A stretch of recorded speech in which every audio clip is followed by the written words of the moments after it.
Nilanga rice हे नाव ऐकलंय का तुम्ही कधी? आमच्या मराठवाड्यातला हा एक झणझणीत मसालेदार आणि अतिशय चविष्ट असा भाताचा प्रकार आहे. करायलाही तसा सोपाच. सगळ्या मराठवाडी पदार्थांसारखाच निलंगा राईससाठी फारसा तामझाम लागत नाही. आमच्या भागात उपलब्ध असणाऱ्या साहित्यात झटपट तयार होणारा एक चविष्ट आणि पोटभर प्रकार म्हणजे निलंगा राईस. चला बघूया कसा करायचा. हॅलो फ्रेंड्स, कांचन बापट रेसिपीजमध्ये तुमचं स्वागत.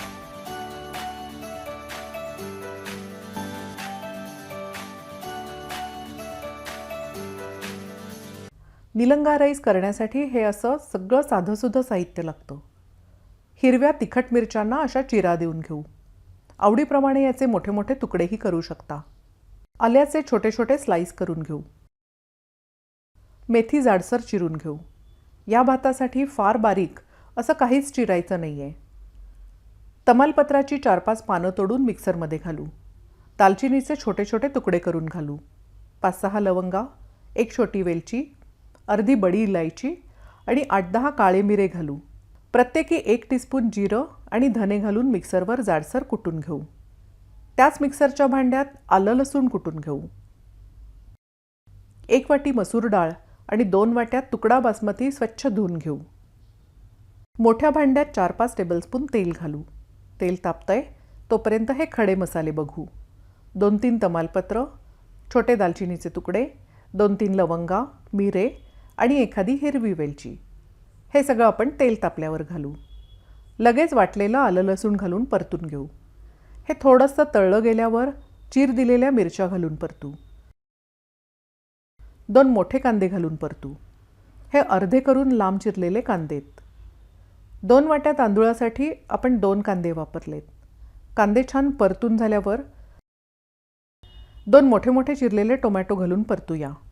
आपण थोडा टोमॅटो नंतर घालणार आहोत.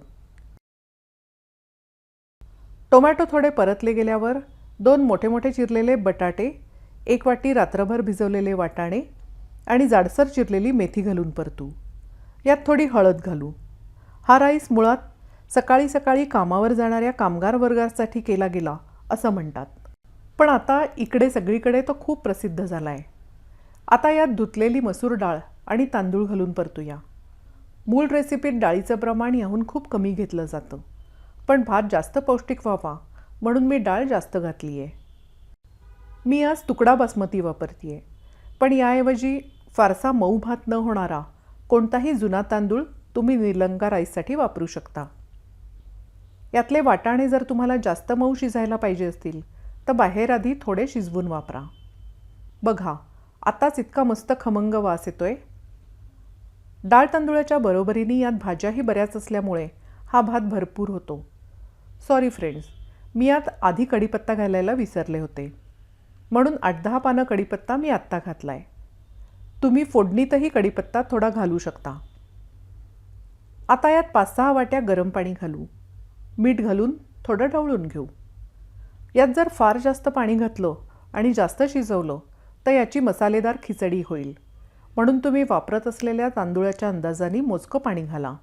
आता आपण आधी केलेला मसाला आणि एखादा टीस्पून लाल तिखट घालून ढवळून घेऊ. आपण आधी बाजूला ठेवलेला टोमॅटो आणि मेथी घालून परतून घेऊ. आता झाकण ठेवून भात शिजू देऊया. आपण भातावर झाकण ठेवलं होतं त्याला 10-12 मिनटं झाली आहेत. हे बघा, मस्त वाफाळता झणझणीत आणि चमचमीत निलंगा राईस तयार आहे. खाताना याबरोबर कोणी कोणी काळा रस्साही घेतात. काळा रस्सा घेणं ऑप्शनल आहे, पण खाताना यावर लिंबू नक्की पिळून घ्या आणि बरोबर कांदाही घ्या.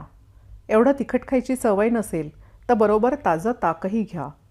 आता येणाऱ्या एखाद्या सुट्टीच्या दिवशी हा टेस्टी भात नक्की करून एन्जॉय करा. या प्रमाणाने भात चांगलाच झणझणीत होतो. आवडीप्रमाणे तुम्ही कमी तिखट घालू शकता. आजचा हा खास व्हिडिओ तुम्हाला कसा वाटला ते मला नक्की सांगा. तुम्ही जर कांचन बापट रेसिपीज हे चॅनल पहिल्यांदाच बघत असाल तर ते प्लीज सबस्क्राईब करा. वेगवेगळे व्हिडिओज बघा. आवडले तर लाईक करा आणि आपल्या मित्र आणि नातेवाईकांबरोबर शेअरही करा. Happy cooking.